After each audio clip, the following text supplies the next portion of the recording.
Welcome back, book lovers, to Dad and Daughter Reads, a book club podcast. This is episode 12, and today we're jumping back into the pond of Watermoon by Samantha Soto Yambao, covering chapters 16 through 29. Of course, I'm not doing this alone. Joining me, as always, is my brilliant co-host, Miranda. Now that spring is in full swing, she's finally emerging from her winter reading hibernation. Miranda, how's that seasonal reading energy treating you? It's great. It's been really great, actually. I definitely have been reading more and bought some new books this week. So that is awesome. The weather has been it still goes pretty up and down in the city for like a few months. So it's like some days are warm and some days are still cold. It's been nice. Today, though, I did wake up and notice my allergies are starting to bother me. So I had to go get allergy medicine. That's the only downside about spring. But my trees, the little trees outside of our apartment are blooming their flowers, which is nice. I just noticed that today. But yeah. No, this past week was good. The kid that I nannies his last week of spring break, so still was with him a lot. And then Saturday I got my hair done and hung out with my friend Sophie. And then I just worked the past couple days. So that was my week. How about yours? My week, normal week, didn't do much. I did watch episode 5 and 6 of Daredevil, which was really good. Episode 5 was kind of like a standalone episode where there wasn't a whole lot of the main story that's been going on in it. And then episode 6, we get a little more into the main villain, who is Muse. And this is he's like a artist that kind of like Banksy. So he does these drawings around New York City, but he mixes his victim's blood into the paint. So he's killed 60 plus people at this point. We'll see where that goes. And I also watched the first 3 episodes of season 1 of The Righteous Gemstones. Oh, yeah? And, oh my God. I know. I told you. That show is friggin' wild. I know. Oh my God. I know. I mean, it's funny, but wow. Like the whole premise of the blackmail and stuff just seems so out there. It's crazy. Right, that's what I'm saying. It's like totally outlandish. Yeah. Like it's a lot. Yeah. But it is funny, but it's like, what? And it's just constant. There's always something new. Yeah, so I saw a video today of Danny McBride on TikTok where he's saying, yeah, the whole show, we just love to hang dong. And he said there's more of that in season 4. Oh my God. We're just trying to find new ways to hang dong. Because, I mean, there's nudity and it's always men. And it's so funny. Oh, my God. Yep. Yeah, that show is wild. It's wild. What episode did you say you're on? Just episode 4. I only watched the first 3. Okay. Have you gotten to Walton Goggins yet? Yeah, he was in 3. Baby Billy. Baby Billy. Uncle Baby Billy. I haven't gotten to the Baby Billy's Bible bonkers yet. But yeah, I mean, it was just his first show. That's later, yeah. Yeah, episode 3, he comes in and yeah, it starts with him in the hot tub, whatever, out in the bath. Mm-hmm. Yeah. Yep. Although I don't think that was really him. No, it wasn't. He said so on another podcast that I listened to. That was some other. That was like because I was like, that's not him, because I've seen him almost naked in White Lotus this season, and it's definitely not his body. No, yeah, he said that was a body double. But yeah, that show's funny, but yeah, it's friggin' outlandish for sure. It is just wild. Yeah, it was just too much, and like binging it too. I was just like, this is too much. Yeah. There's too much happening. There's too much going on. And then the sister, whatever her name is, she's always got some crazy shit to say. I'm like, oh yeah. Yeah, she does. I need her to shut up. She says the craziest stuff. I'm like, girl. Yeah, that show is funny, but it is wild. Yeah. Well, that was my week. What did you read this week? I finished reading Anita DeMonte Last. Incredible book. I loved it so much. 5 stars. So good. I was captivated by it. The writing was really good, just, first of all, but then also, I don't know, the way she told the story of just women, especially Latin women, and just people of color in general, just kind of being lost to time and not, really having to do extra to fit into this world created by, the elite, the white elite. It was just really, really good. It also kind of takes a turn and turns into a bit of a haunting story, which was cool. Mark, yeah. You said this takes place like in Yale? Brown. Is it Yale? Brown. Oh, One of the characters goes to Brown, but it jumps back and forth in time. It's between 3 different characters. And Anita DeMonte point of views take place more in the 70s and 80s. And then there was her husband, Jack's point of views, which take place between like the 70s, but then up until the 90s. And then the girl who goes to Brown, she's in the 90s. So it jumps around. But it's really Anita's story. It was really cool. It was really good. I highly recommend it. I really loved it. And then my mom is actually sending me, this author wrote one other book, and my mom was like, oh, I have both of these books and I read this one. I'll send it to you. So I'll read her other book eventually. Okay. Yeah, so I finished that book, and then I did buy 2 other books yesterday because I actually went to go buy The Buffalo Hunter because it was on back order on Thrift Books. So, and then my McNally Jackson, I got the last copy actually. So I was like, okay. So I went to go buy that, but then I bought 2 other books. One is on the calculation of volume 1, which I think is big on TikTok, or at least it's been recommended to me on my TikTok a few times. And then I found another one called How to Be a Good Girl that seems to be someone's poetry. It's kind of poetry and journal entries. It's called a miscellany. But before I read those 2, those are like short books, but before I read those 2, I'm going to read the 5th season. Oh, okay. I'm going to start the Broken Earth trilogy. Yeah, I'm going to start the Broken Earth trilogy this week. Cool. It's good. Yeah, so I'm excited about that. I'm ready to, now that I've kind of like broken out of my winter slump, like, okay, right. I'm ready to read a series. I'm ready to dive into a new world. So I'm excited. I'm excited to do that. And it was pretty high on the list too on our social media book buzz we're going to talk about actually. Yeah, I didn't put it on the list, but yeah, it is. Yeah. So yeah, that's my weekend reading. All right. And you mentioned The Buffalo Hunter, which I wanted to say will be our next book that we read, but it's going to be about 3 weeks away. We still got 2 more weeks after this one on Water Moon, and then we're taking a 1 week break, and then we'll be starting The Buffalo Hunter by Stephen Graham Jones. And go grab your copies now because they're selling out fast. Apparently so. Yeah, I was shocked. It's like really popular already. So that's exciting. Yeah, well, it's got vampires in it. So yeah, it's horror for everybody out there. So yeah. If you're not into horror, I want to skip this one. I don't think I've ever actually read a horror book. Isn't Twilight horror? No. Got vampires and werewolves. This is not horror, though. How the hell can it not be horror? With vampires and werewolves. I know, it's like a romantic horror. No. No? Okay. Because it's such for... I read that when I was 12. It's not scary. Right. It's not scary. Yeah. It's not a true horror. Right.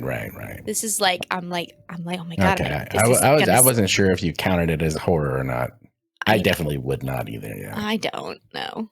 But this one, I'm like, ooh, is it going to scare me? I'm not going to be able to read it at night. I'm going to have to read it during the day. Well, I'm excited about it because, like I said, I was like, oh my God, back order on Thrift Books because it came out on the 18th.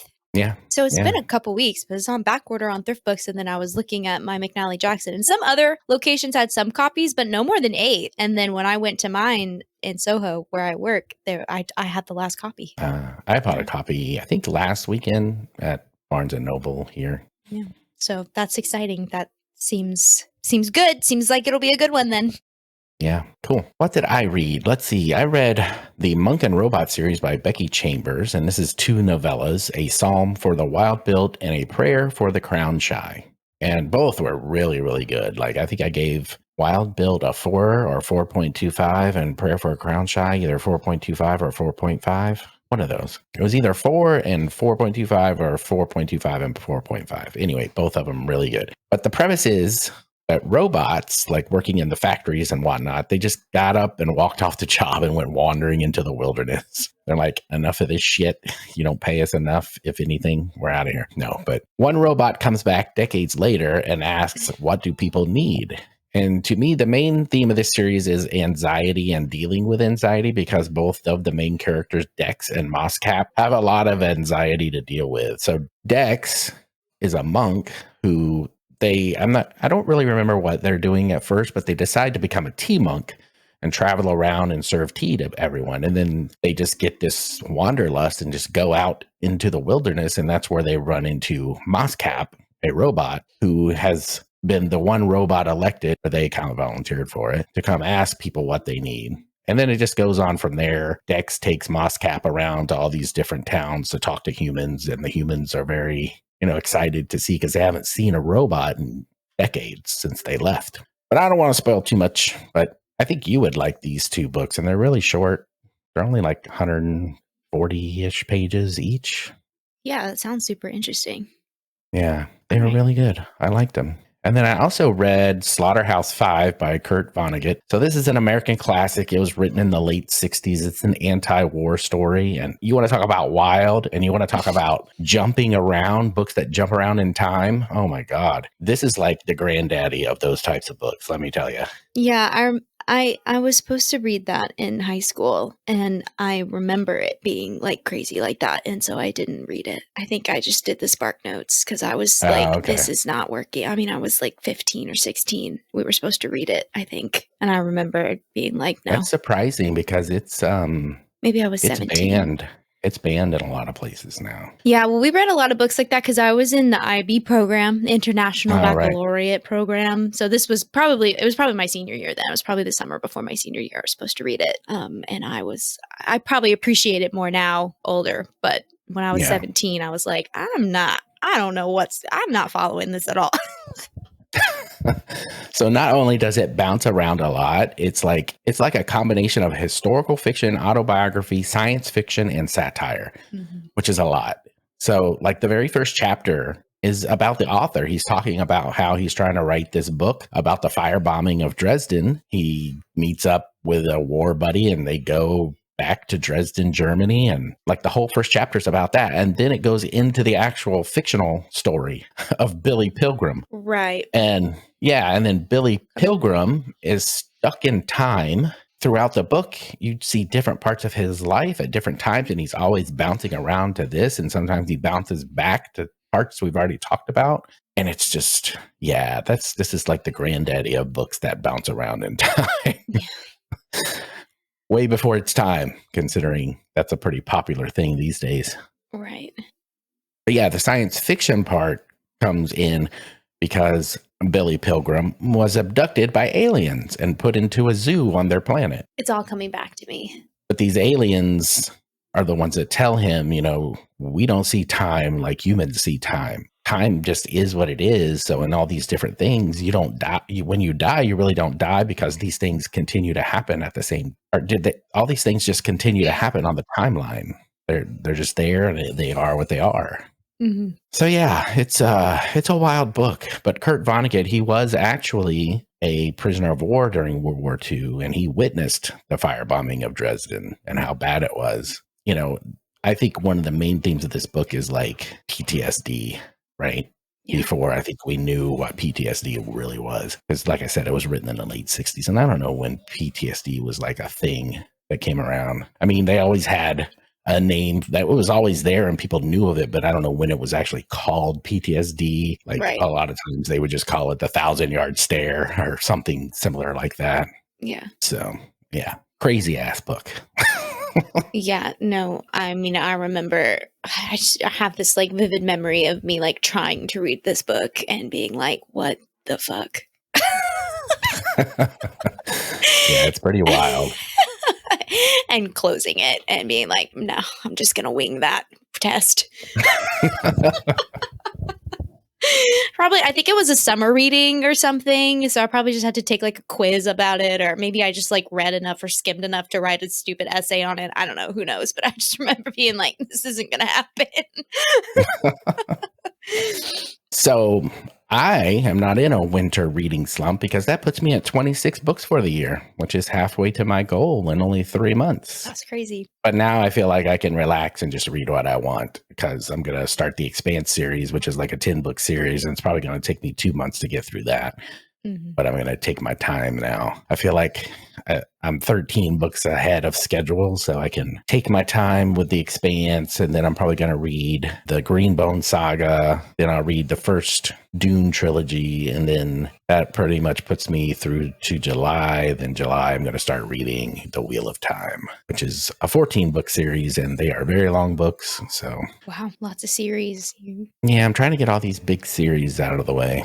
And I still have, like the Cosmere to read. I still have to finish the Realm of the Elderlings, all big series. I want to read the Culture series, which is another 10-book science fiction series. Lots of series to read. Exciting.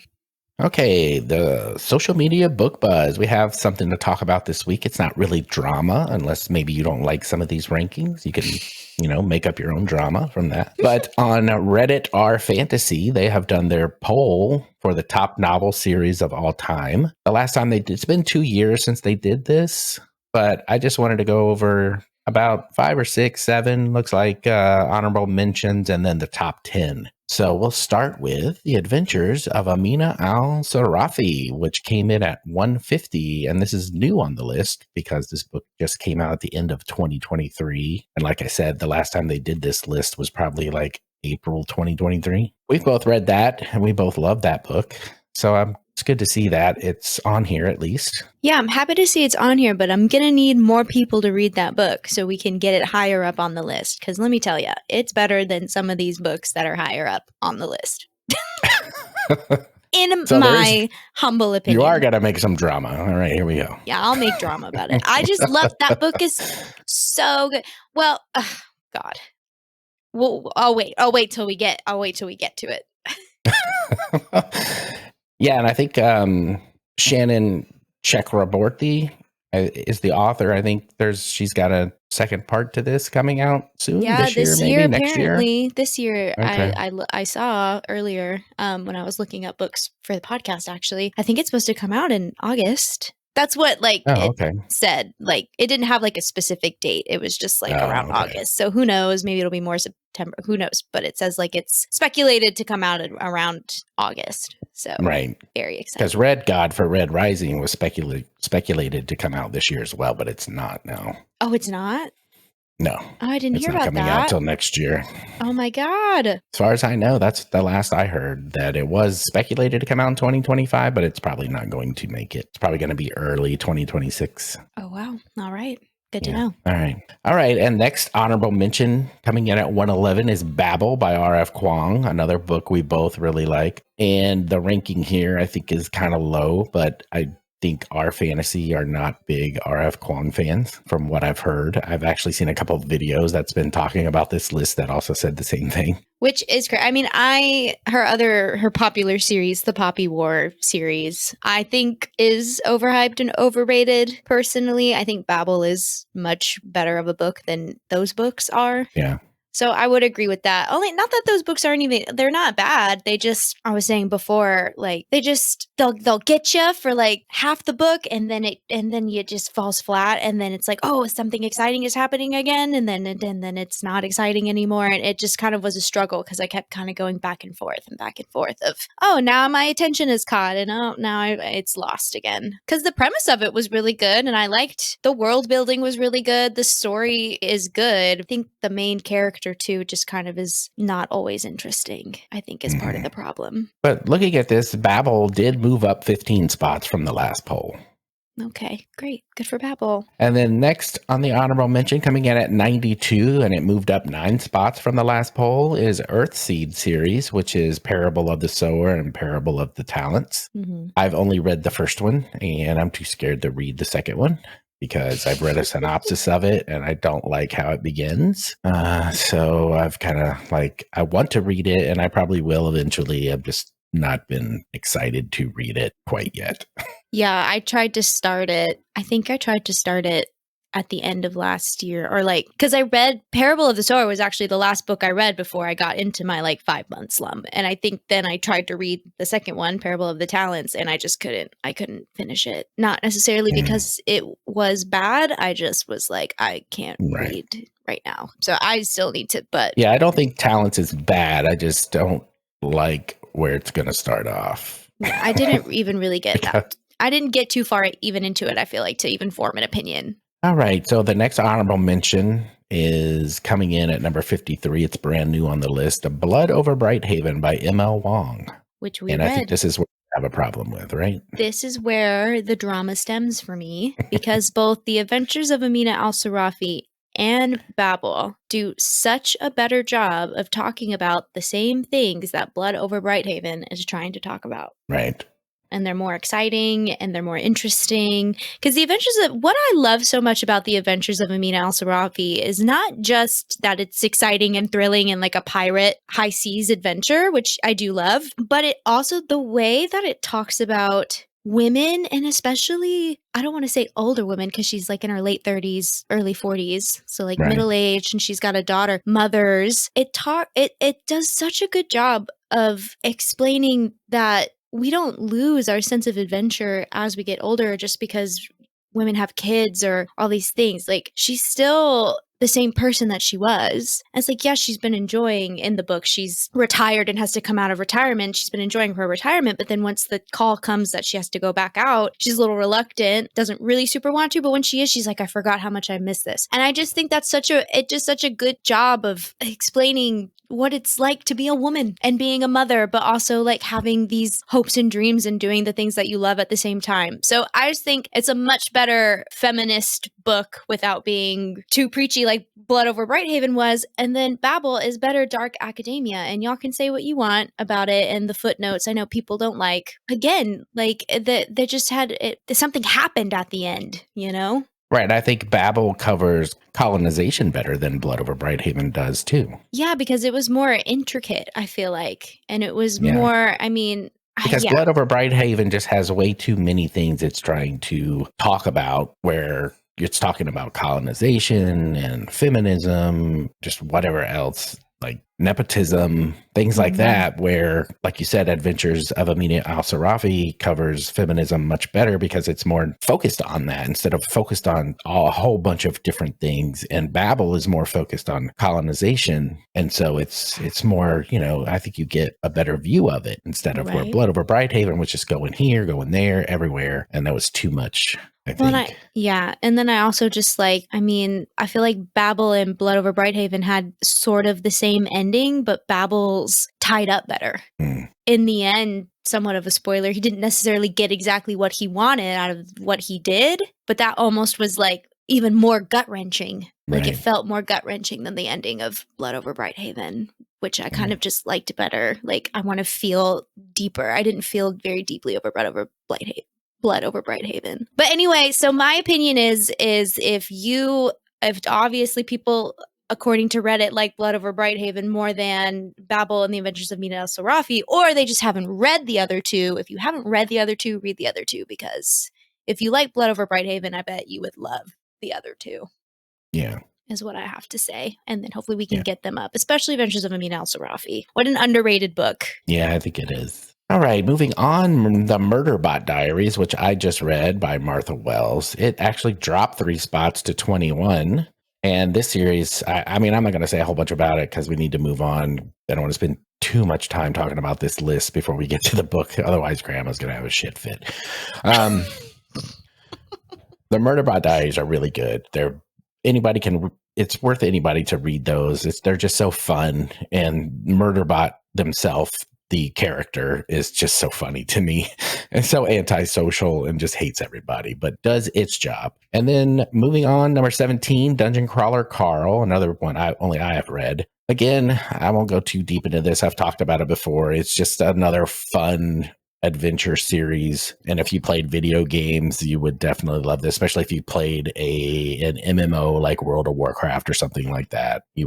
I think you would really love this series. And it moved up 103 spots. So people are really getting onto it. And it's at number 17 now. So that's pretty good. That's a big jump. Yeah, love that. And then coming in at number 11, Red Rising. Now that's a series we both have read and we both like. That was number 11 also in 2023. So it didn't move any. And that's written by Pierce Brown. And I think we've probably talked about Red Rising. And if you don't know about Red Rising, then you've been living under a rock at this point, I would think. Yeah, I It's think pretty so. popular series. It's pretty popular now, and it is really, really, really, really, really good. There are got some qualms with the author these days Yeah. now, which we don't have to get into, but the series is still so good. I mean, I've read it twice because it's just that good. So everybody go read it if you haven't. All right. If you Let's don't have qualms with the author. Right. Yes. We have qualms with the author, but there's only one book left, so I'm going to read the damn last book regardless. Well, maybe I'll read it on Genesis Library. Is that what it is? Libgen. Libgen. Yeah. Maybe I won't give him his money The money. for Right. the last one. Yeah. All right. Moving on to the top 10. Coming in at number 10 and was also ranked number 10 in 2023, The Greenbone Saga by Fonda Lee. I've heard a lot of good things about this series. Me too. Or this trilogy, Jade City, Jade War, Jade Legacy, and I plan on reading it probably in June. It'll probably be the next series I read once I finish The Expanse. So yeah, I don't know what you've heard about it, if you have anything to say on it. I haven't, I actually have no idea what it's about. I just know that everybody loves it. So I think it's like an Asian mafia, but with some fantasy in it, that I makes think is what sense. it is. That's from what I remember reading and hearing about it. So I could be totally off base here. It's been a while since I've actually looked into it. But yeah, I plan on reading that because I have heard it's really good. I'll probably read it eventually too. And tied for number 8 is A Mistborn by Brandon Sanderson. It went down 3 spots this time. This is like half of the Cosmere. Well, I don't know if it's exactly half, but it's part of the Cosmere. The Cosmere is kind of broken up into a couple different sections. Mistborn, the first novel of the Mistborn, is The Final Empire, which I've read that book, but I have not read the complete series, or I haven't even finished the first trilogy. So yeah, that's Mistborn. It's part of the Cosmere. Cosmere was actually on here, but it wasn't supposed to be on the list, apparently. They weren't supposed to vote for it because they were supposed to vote for Mistborn and the other part, which is the Stormlight Archive, separately. Okay, so Stormlight Archive and Mistborn, they are the same author. They're in the same And they're in the same world. Oh. It's not technically a world. It's more like a universe. Like there's a whole bunch of different planets, I believe, and certain things happen on certain planets. I'm not 100% sure. I don't know a whole lot about it. I've only read that one book, like I said, The Final Empire. Okay. I could be wrong on that as well. I mean, I've been suggested both of those. I didn't realize Right. it was the same universe. And I did also try to read Mistborn when I was in the midst of my slump last fall. Mhm. And again, wasn't that I didn't find it interesting or that it was bad, but I just didn't finish it because I was in a slump. So it's definitely still on my list because I think what happened was I got it from the library and I wasn't reading it fast enough. So Mistborn fell 3 spots. And tied with Mistborn at number 8 is Discworld by Sir Terry Pratchett. This was also 8 in 2023. This is a 41 book series. God. Yes, but they're very short books. They're not huge tomes like Brandon Sanderson and Stephen King books. They're very short. They're very funny. Like it's just a humorous fantasy. They're not all in one series. I mean, they take place in the same world, like kind of like Cosmere, but they all have their little sections. Like there's like certain books dedicated to a certain city and the city watch, and then there's some books dedicated to some witches, which you might like because you're woo-woo witchy. So you might like that. And then there's some other ones. There's some that deal with death, and I'm talking about the character death, not, So yeah, and they're all very humorous. I've read a few of them. I actually own all 41 of them in hardcover. I have the collector's edition, and I've read some of them, and I will eventually read them all. All right. Moving on, number 7, another very big series, 14-book series, Wheel of Time by Robert Jordan / Brandon Sanderson, because he wrote the last couple of books when Robert Jordan passed away. Oh, wow. And it fell by 1. It used to be number 6 in 2023. And I plan on reading this in July. I'm now collecting all the books in hardcover, and I've got like book 1 through 6 so far. So I have a lot more to buy. About half. As well as the compendium, which is like a guide through the series, because there's so many characters in the series, it's hard to keep track of them all. And that fell one spot from number 6. And number 6 now is the Malazan Universe by Steven Erickson and Ian C. Esselmont. This moved up 3 spots. I'm not that familiar with this series. There's a Book of the Fallen, Mazalon Book of the Fallen, which is a 10-book series. And I think there's some other books that are part of this as well. I don't really know a whole lot about it. I do know that a lot of men like this series, and I don't see too many women ever talking about this series or liking it. So take that as you would. Okay, I will. Number 5, Realm of the Elderlings by Robin Hobb. This has moved up 2 spots from number 7 this time. And we all know somewhat about this because I read the first trilogy at the beginning of this year. This is also a 16-book series. Yeah. Where it covers the main character Fitz in about 9 of those books. And then all the other books are like a different part of the world. Like the first trilogy is what I read. It's all about Fitz. And then the second trilogy is the Live Ship Traders, which is the one I told you would probably like because it's about magical boats that are alive. Mm-hmm. Then it goes back to Fitz, I think, for a little bit. Then it for another trilogy or 2, and then there's 4 books on something else, and then the last trilogy's on Fitz. So yeah, it's all over the place, but it's Robin Hobb's prose is so good, though. The way she writes is just, it's just really good. A lot of people find her books boring because there's not a lot of action in them, but it's all about character for her. It's not about the fight scenes. Sure. So, well, she's one of 2 women on this top 10 list. Right. I would like to point out there's a lot of men in the top 10. And next, we're going to talk about a man who's on the list twice. The Stormlight Archive coming in at number 4, Brandon Sanderson. It actually was number 1 in 2023, and it has dropped down 3 spots. Wow. So this is the other part of the Cosmere, the Stormlight Archive, which starts with The Way of Kings, which I actually attempted to read years ago and for some reason couldn't get into it. But I do own a copy and will eventually read it. I don't know a whole lot about it either, so I can't say much. The latest one came out this year, right? Yeah, end of last year, December. Okay. Yeah, yeah, because I was recommended that. Yeah. So.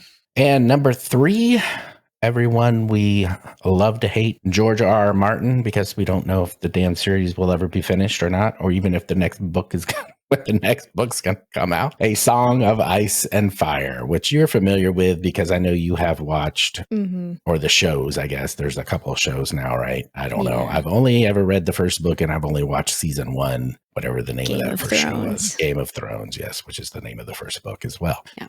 And this was ranked number 4. It has moved up 1 spot to number 3. Moving on to number 2, First Law World. This is by Joe Abercrombie. It was ranked 3 and it has moved up 1 spot to number 2. This one I don't really know a whole lot about either, so I can't say much about it. I do know it's a very popular series. Obviously. But I really don't know anything about it. Me neither. All right, good enough. And moving on to number 1.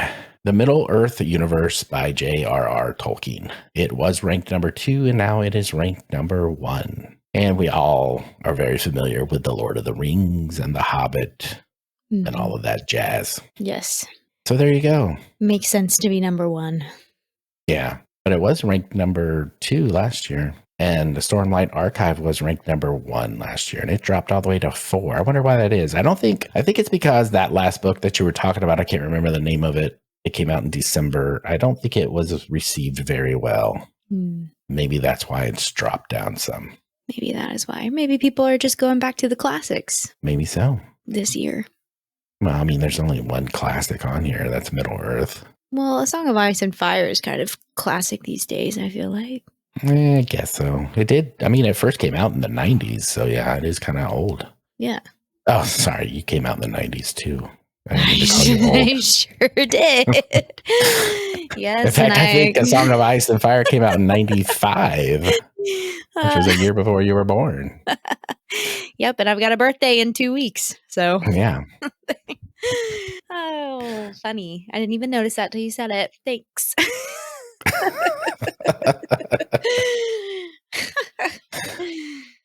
All right. But yeah, 3 decades is old. Yeah, I guess for a book series. Oh, for books, yes. All right. So let us know what you think about that list. I will put a link in the show notes to the actual full list, which there is a very large list that you can look through. All right, moving on to the book Water Moon. Well, let's get that recap. All right. Recap of Water Moon from last week. Ishikawa Toshio runs a pawn shop that his daughter, Ishikawa Hana, is set to take over. However, this isn't any old pawn shop. It's a pawn shop that is disguised as a ramen shop and only appears to those who need to pawn a regret. On the first day that Hana is set to take over, she fears that something has happened to her father. And as we skip between times and perspectives and chapters, we go back to Toshio's last customer from the day before who sells a regret in return for a box of tea. Hana goes back down to the shop to find that it seems to have been ransacked and the door left open. She goes to the vault to see one of the choices, which are represented by brightly colored birds, is gone. The night before, Toshio warns Hana not to let any of the birds fly away or it could change the course of time. And the penalty of this is the Shikuin, the ones who come and collect the birds, will do what they did to her mother and sentence her to death by exile to the outside world. We then meet Minetozaki Kishin, Dad's favorite.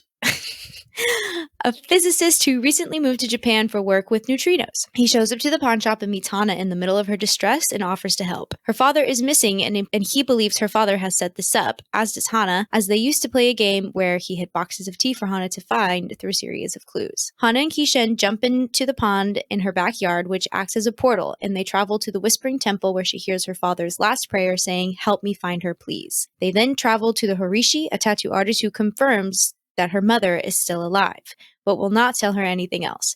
Kishin gives consent to get his fate tattooed on his body as everyone in Hana's world does as a baby, but Hana stops him. And that is where we left off last. Chapter 16. Hana explains to Kishin that the payment to the tattoo artist was his freedom. He would know his life's path if he were tattooed and unable to escape it by making other choices. Hana tells Kishin to leave and go back to his world, but unfortunately, he talks her into letting him stay and help her. Kishin has grown a little bit on me, but not too much. Not too much. Oh, yeah? I was just saying, Okay, unfortunately, there's a interesting. joke. Yes. What do you think about the idea of knowing your fate? Yeah, I think if you know your fate, then you're probably going to make the choices to follow it, I think. So would you have gotten your fate tattooed on your body or no? After it's explained this way, no, I don't think so. No. No, you wouldn't? I don't think I would either. I think I'd be interested, I'd be curious, but I think ultimately I would decide not to. So it's very interesting to me that Kishin just is like, yeah, I want to do it. He really wants to know. He really wants to know his place in this world. And Hana really is like, that is If it's such truly a your trap. fate, then it doesn't really matter what choices you make. It's going to happen anyway. Well, we'll see. And isn't that the philosophical Right. question of the hour, which I Yeah. think is what this book is going to deal with, because Hana really truly believes that he has the freedom to make all of these choices. But at the end of the day, it's like, do we have the freedom to make choices? Because then what's going to happen? Is she going to break Right. away from her tattoos? Yeah. What her tattoos say? Or has she been misinterpreting her tattoos? Yeah, so I like this. This is the question. This is the big philosophical question of this book, I think, right now. Like, what is fate and destiny and what determines it? And is it our choices? And do we have any choice in the matter at the end of the day? But yeah, I think ultimately I would not have gotten my fate tattooed on my body. But that's not to say that I wouldn't have been incredibly curious. I probably would have thought about it. Yeah. Same. But I understand where Right. Hana's coming from for sure, of it feeling like being trapped, not having freedom. Chapter 17. Hana and Kishin drink some of the tea her father gave her, and she has a vision of a memory of her grandmother. She thinks this is the next step in unraveling the mystery. So chapter 18, remember a lot of these chapters are very short. Chapter 18, they prepare to go to her grandmother's tea house, which can only be reached at midnight in their dreams. Before they go to sleep, a Shikuin comes to the pawn shop asking for the whereabouts of Hana's father. She tells them the obvious story that Toshio planted, which the Shikuin accepts as the truth. Kaishin speculates that this is the reason why Toshio made the mess in the first place, right? So that Hana wouldn't have Right. to lie to the Shikuin, because the Shikuin are scary in this chapter. They're scary. Yeah, I think it's pretty obvious that that's what Toshio was doing. That's why I said he planted all of that so that she would have a good lie to tell the Shikuin, but it's, basically the truth, kind of. Yeah, so she didn't technically have to lie. But now do you believe that the Shikuin might be chomping on these birds? I still don't know what they're doing with these birds. I don't know if they're chomping on them, but they're definitely doing they're something obviously doing weird something with with them, or they wouldn't want to collect them and be so There's hardcore about one going missing. Yeah, they're scary. They're scary. Had their like nasty long nails digging into her skin, and she's like bleeding while they're trying to force the truth out of her. Yeah, that was crazy. I was like, oh, yep, these people are scary. Yep. Chapter 19. So they go to sleep and appear in dreamland. I don't know what else to call it. There they see a river with a bridge. Everyone here has to cross the bridge into morning to wake up, and you don't want to fall into the river because we actually have a small scene there where a Shikuin is chasing somebody and they go into the river, and it's not good. Yeah, that they would rather drown and die and not wake up face the in that river than be caught by the Shikuin. Again, Shikuin, man, they're scary. So they make it to her grandmother's tea house, and they find out that Toshio wants to turn back time to save Hana's mother. If I could turn back time. Okay, share. A Shikuin starts chasing them as they leave the tea house, and Kishin protects Hana, and they both do make it over the bridge into morning. And they're chasing them because they know he's not supposed to be there, right? Right. And she actually gets, they get a hold of him at one point and kind of claw him as well. Mm-hmm. And he's actually bleeding while Hana's already awake because she had already crossed the bridge, and she sees him writhing in the bed. But eventually he does wake up and get away from them and over the bridge. Right. And chapter 20, the Shikuin can track them by their secrets. And Hana has a plan to go to a large train station, and there's a lot of people here, and they just go around telling their secrets to all of these people. And this is so it throws the Shikuin off of their scent, because the Shikuin know their secrets. And so now their secrets are like going every which way from this big train station. So it kind of throws the Shikuin off of their scent, which I thought was kind of a cool way to represent that. That was a cool way. But then once you share your secret, isn't it not a secret anymore? I guess it's not. I mean, it's a secret between just the person you told. Maybe you tell a different secret to the next person. I don't know. Once you tell a secret, it's not a secret anymore. I don't like to have secrets for this very reason. So the Shikuin can't find me. Okay. All right. Chapter 21. Next, they go to the beach to book travel to the Museum of Education, which I heard Trump is writing an executive order right now to dismantle that. They talk to a kashu, which is in Japanese, a person who sings, who offers them passage for a song from Kaishin's world. He just has to think of the song in his mind. And then chapter 22, so he thinks of the song in his mind, and the method of travel is inside of Kaishin's old apartment, because the song he chose to give, he listened to mostly here in the past. And they start talking about what a date is, and Kaishin explains to Hana that what a date is. So it's kind of like they're on a date or whatever. I don't know. Well, it's because, they don't date in their world because they already know who they're going to end up marrying. Right. It's tattooed on them. So Kaishin ends up changing the room by thinking about it to where the song, because even though he listened to it in his old apartment, the song really takes him to a different place. And so he thought about that place, which is the half-drained lake of the neutrino detector way underground. And so they're down in the lake, I guess on a boat, I think, and they end up kissing. Right. But that was also disgusting. A joke. Well, I don't think that's a joke. This is when it started getting a little too romantic for me. And for me, yes. Which I knew it was going to get romantic, but this type of romance especially too is just so, it's just so the yearning and the sweet and I've said it before, I'm not a romance girly. And to me, this is like way too quick too. Like they've only known each other like what, a day or two or something? Well, isn't that always how it happens though, in the movies and fairy tales and things? It happens pretty quickly. But also, at this point they're trauma bonded. At this point it's like, oh my God, what is going on? I guess both of them are, but his trauma is more from like, what the hell is going on? Because I'm in a different world, and her trauma is her father's missing. So they're kind of separate traumas, but they're going through it together. Going through this thing together. Yeah. Yeah. And he's probably a cute boy and she's a cute girl, and they're intrigued by each other. So, I knew it was going to happen. It's like, all right, enough. let's get back to the All right. to the Chapter world. 23. They arrive at the Museum of Education where they have to pay with mistakes from their past to gain entrance. Basically, the sand on the ground is like time. Hana pays for both of them so that, because once you pay with this mistake, you no longer remember it. So she pays for both of them so that Kaishin doesn't have to do that. Yeah. Which is so interesting. Chapter 24, the museum is filled with origami paper cranes flying around. Each one is a mistake in time that happened in Kaishin's world, which I thought was really interesting. And they give a few examples, like this crane was Hitler or something. Or no, this crane was the guy who tried to bomb Hitler, but he messed it up.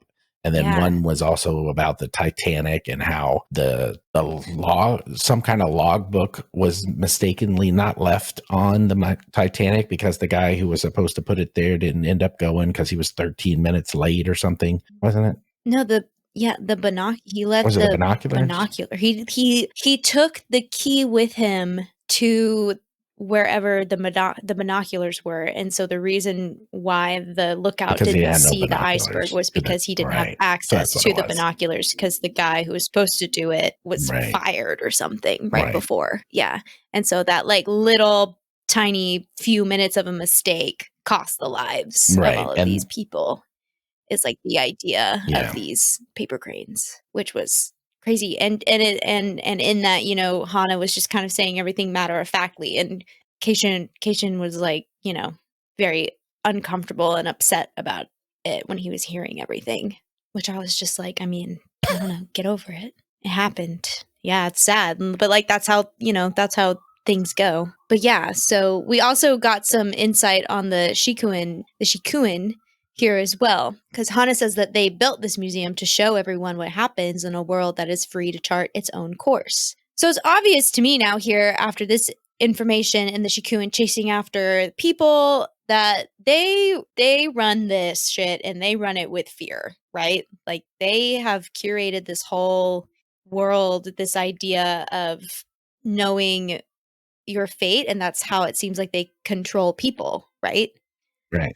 Yeah, so I'm interested to see like how the Shikuin, like what that battle is going to be at the end, because they're obviously in charge, and like how did they get to be in charge, and why are they in charge, and why are, you know, like people are so afraid of them, and eventually I think it's all going to come to a head with them, and something's going to happen towards the end. Yeah, I think we have our real villain here, which is the Shikuin, I feel like. So I'm very interested in them now. Also, in this chapter, it's just a little fun fact I have to share. There's a mention that the bamboo stalks were whispering and shivering, and Hana explains that they're telling each other that somewhere in the grove they're being chopped down for more paper to fold the origami paper cranes. And I thought this was another nice science versus magic example, because trees actually do talk to each other in our world. They send messages through their root systems when they're being chopped down. Yes, and they actually use fungus to do that. Yes, that's right. They do fungus. So I thought that was a cool thing. And I just remembered that, and I was like, oh my God, that happens in our world too. Like the trees talk to each other. And if we want to keep talking about my witchy woo, I talk to the trees. Okay. So there you go. I have a tree in my park here in Brooklyn that I go talk to sometimes. We all need a sounding board. So everybody go talk to trees. They want to talk to you. You have to be nice to them. Have to connect with some mushrooms or fungi. Sometimes that's helpful, but you don't have to. But no, the trees, they're sturdy and they're part of the earth. So I find that whenever I'm feeling anxious, I just go and I put my hand on the tree, and he wants to take my anxiety from me and transmute it back into the earth, and then it grounds me. So if anybody is ever feeling anxious, guys, just literally go hug a tree. It will help because of the country we're in, we can't afford mental health care. That's what the trees are for. So now you should go hug a tree, and it will help. You can't afford it, you can go hug a tree. You heard it from me first. All right. Chapter 25. They make their way.